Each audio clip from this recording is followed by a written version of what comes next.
दिल्ली में धीरे धीरे यमुना नदी का जलस्तर घटने लगा है और एनडीआरएफ की टीमें लगातार राहत और बचाव का काम कर रही हैं। आईटीओ इलाके में रेगुलेटर टूटने से यमुना का पानी सुप्रीम कोर्ट तक पहुंच गया, लेकिन सेना के जवानों ने महज कुछ घंटों में यहां एक अस्थायी बांध बना दिया। 13 घंटे के ऑपरेशन में आप देख सकते हैं इस तरह की जो रेत की बोरियां हैं, करीबन 20 से 30 हजार रेत की बोरियों से एक अस्थायी बांध जो है वो बना दिया है। अब इस बांध को और मजबूत करने का काम तेजी से चल रहा है। अब ये बांध को परमानेंट कर दिया जाएगा और स्ट्रेंथनिंग होने के बाद आगे पानी जाने का मुमकिन है। दिल्ली में यमुना का जलस्तर बढ़ने के बाद कई इलाकों में पानी घुस गया था। वहीं दिल्ली से सटे नोएडा में भी बाढ़ जैसे हालात हो गए। कुछ इलाकों में बाढ़ में फंसे जानवरों को एनडीआरएफ की टीम ने मदद पहुंचाई। दिल्ली के बाढ़ प्रभावित जिलों में रेस्क्यू का काम जारी है, जिसके लिए एनडीआरएफ की 18 टीमें लगी हुई हैं। अब तक 1500 से ज्यादा लोगों को बचाया गया है, जबकि करीब 4500 लोगों को सुरक्षित जगह पर पहुंचाया गया। करीब 550 जानवरों को एनडीआरएफ की टीम ने बचाया। वहीं केंद्रीय जल आयोग के मुताबिक पुराने रेलवे ब्रिज पर यमुना का पानी कम होने लगा है। वहीं पंजाब के कई इलाकों में बाढ़ ने जमकर तबाही मचाई। बाढ़ प्रभावित इलाकों में सेना ने रेस्क्यू ऑपरेशन चलाया और मदद पहुंचाई। नोएडा के सेक्टर 135 के इलाके में पानी का बहाव काफी तेज है। इस इलाके में कई जगहों पर बड़ी संख्या में जानवर फंसे हैं, जिन्हें एनडीआरएफ की टीम ने लोगों की मदद से चारा पहुंचाया। कई एनिमल्स को रेस्क्यू किया गया है। अभी स्थिति बेहतर है क्योंकि पानी अभी कम हुआ है उसका स्तर। साथ ही कई जगह से जानवरों को निकालकर सुरक्षित जगह पर पहुंचाया गया। जेसीबी मशीन भी लगातार रास्ते को क्लियर करने में लगे हुए हैं ताकि लोगों को निकाला जा सके। फिलहाल पानी का स्तर कम हो रहा है और पानी में फंसे लोगों को सुरक्षित निकाला जा रहा है। और वहीं हिमाचल प्रदेश में आई आपदा के बीच प्रभावित इलाकों का राज्य के मुख्यमंत्री सुखविंदर सिंह सुक्खू ने दौरा किया और वहां के आपदा प्रभावित लोगों से मुलाकात कर उन्हें आर्थिक मदद का भरोसा दिलाया। क्योंकि हिमाचल प्रदेश में बाढ़ और बारिश ने भारी तबाही मचा दी, वहां पर लगातार हुई बारिश की वजह से आई बाढ़ ने हर तरफ बर्बादी ही बर्बादी फैला दी है। उफनती नदियों में बड़ी संख्या में इमारतें धराशायी हो गई, जिससे राज्य के कई जिलों में लोग बेघर हो गए। सोलन के दौरे पर पहुंचे मुख्यमंत्री ने आपदा प्रभावित लोगों को हर संभव मदद का भरोसा दिया। जिनके मकान पूरी तरह नष्ट हो गए उनको 1,45,000 रुपया दे दिया है। बाढ़ और बारिश से होने वाली तबाही राज्य के लिए बड़ी आपदा बन गई, जिससे वहां के ज्यादातर जिलों में हालात बेहद खराब हो गए।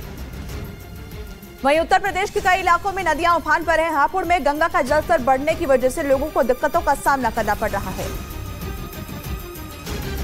गढ़मुक्तेश्वर इलाके में गंगा का पानी कई इलाकों में पहुंच गया है। बाढ़ से बचने के लिए लोग सुरक्षित जगहों पर जा रहे हैं। वहीं प्रशासन ने स्थिति से निपटने की पूरी तैयारी कर ली है और लगातार हालात पर नजर बनाए हुए है। उत्तर प्रदेश के सीएम योगी आदित्यनाथ गोंडा जिले में बाढ़ के हालातों का जायजा लेने के लिए पहुंचे। वहां पर भारी बारिश की वजह से सरयू और राप्ती नदी अपने उफान पर है,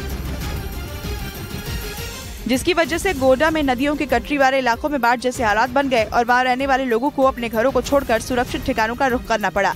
इस बीच बाढ़ के हालातों का जायजा लेने के लिए पहुंचे मुख्यमंत्री योगी आदित्यनाथ ने संबंधित विभाग के अधिकारियों के साथ ही वहां के विधायकों के साथ बैठक की। जनप्रतिनिधियों के साथ और प्रशासन के साथ हम लोगों ने बैठक की है। इस दौरान सीएम ने सभी अधिकारियों और नेताओं को अपने अपने क्षेत्र के लोगों की हर संभव मदद करने के निर्देश दिए। और इस बीच हिमाचल प्रदेश के मंडी जिले में राज्य के राज्यपाल शिव प्रताप शुक्ला ने दौरा किया और वहां बाढ़ प्रभावित इलाकों के हालात का जायजा लिया। इस दौरान वो मंडी जिले में 16वीं शताब्दी में बने एक शिव मंदिर पहुंचे और वहां दर्शन पूजन किया। कुछ दिन पहले वहां आई बाढ़ के बीच उस मंदिर के घिरे होने की तस्वीरें सामने आई थी। राज्यपाल शिव प्रताप शुक्ला ने मंदिर के हालातों का जायजा लिया और अधिकारियों से उसकी सुरक्षा से जुड़ी जानकारी ली। वैसे इस पंचवक्त मंदिर को भी कोई क्षति नहीं पहुँची, जबकि बड़े बड़े पुल ढह गए।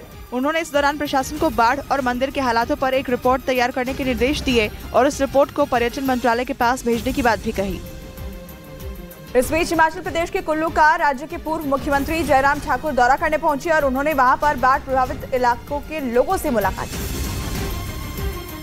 इस दौरान उन्होंने बाढ़ प्रभावित इलाकों के हालात देखे। हिमाचल प्रदेश के कुल्लू में भी भारी बारिश और बाढ़ की वजह से बड़ी संख्या में लोग प्रभावित हुए, क्योंकि कुल्लू में बड़ी संख्या में लोगों के घर नदियों में समा गए, जिसकी वजह से लोग बड़ी मुश्किलों का सामना कर रहे हैं। कुल्लू के दौरे पर पहुंचे राज्य के पूर्व मुख्यमंत्री जयराम ठाकुर ने सरकार से बाढ़ प्रभावितों को जल्द से जल्द मदद की मांग की। वहाँ पर जितनी जल्दी राहत पहुंचाने की कोशिश की जा सके वो करनी चाहिए। राज्य के ज्यादातर जिलों में भारी बारिश की वजह से तबाही हुई है और वहां बाढ़ प्रभावित इलाकों में अभी भी रेस्क्यू जारी है।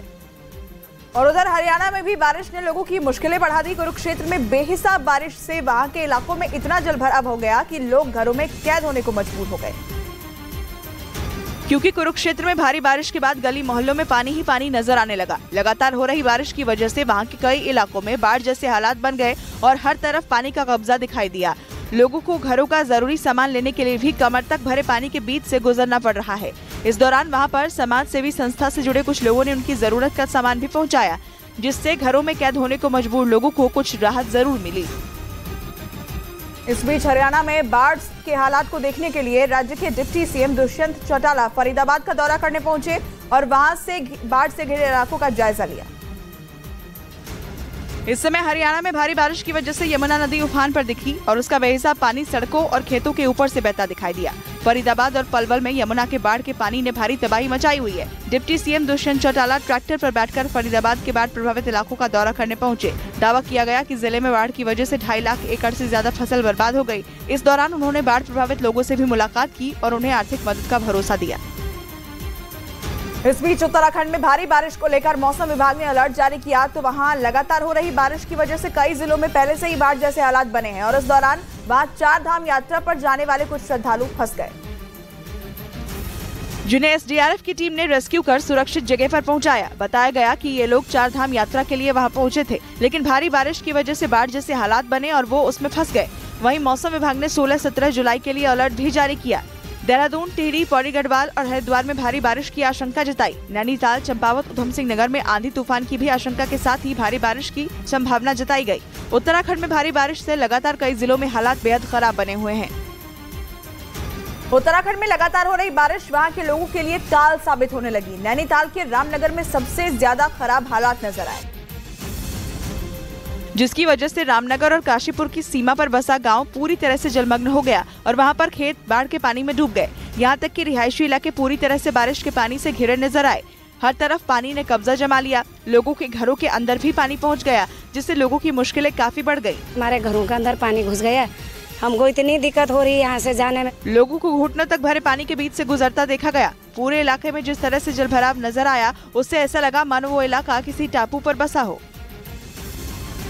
और उधर बिहार के अररिया जिले में भी भारी बारिश ने तबाही मचा दी और वहां के कई इलाके बारिश के पानी में पूरी तरीके से डूबे हुए नजर आए और वहां दूर दूर तक सिर्फ पानी ही पानी नजर आया। कमर तक भरे पानी के बीच से लोग आते जाते भी दिखाई दिए। लगातार हो रही बारिश की वजह से अररिया में बकरा नदी पर बना बांध टूट गया, जिसकी वजह से बाढ़ के पानी ने उस इलाके के कई गाँवों में कब्जा जमा लिया और पूरे इलाके को टापू में बदल दिया। बांध टूटने की वजह से इलाके में घुस रहे बाढ़ के पानी की वजह से हर तरफ 4 से 5 फीट तक पानी भरा दिखा। कल शाम से बढ़ना चालू हुआ है, अभी तक लगभग बढ़ ही रहा है। बाढ़ का पानी रिहायशी इलाकों में घुसने से कई गांव का संपर्क भी मुख्यालय से टूट गया और लोगों की मुश्किलें काफी ज्यादा बढ़ गई। और उधर बिहार के नवादा जिले में भारी बारिश के बाद प्रसिद्ध ककलोत झरने में उफान देखने को मिला। बताया गया कि लगातार हो रही बारिश की वजह से वहां पर किए जा रहे विकास के काम भी रुक गए, क्योंकि भारी बारिश के बाद उस झरने में बेहिसाब पानी आ गया और वहां पर काम कर रहे मजदूरों को अपनी जान बचाकर भागना पड़ा, जिसका एक वीडियो भी सामने आया, जिसमें अचानक उफनाए झरने के पानी में वहां पर विकास कार्यों में काम कर रहे कई मजदूर फंस गए, जिन्हें उनके साथियों ने किसी तरह बाहर निकाला। गनीमत ये रही कि इस हादसे में किसी की जान नहीं गई। प्रशासन ने झरने का पानी अचानक बढ़ने के बाद वहां पर सभी कामों पर रोक लगा दी। बताया गया कि ककलोत झरना के आसपास के इलाके में पर्यटन विभाग विकास कार्य करा रहा था।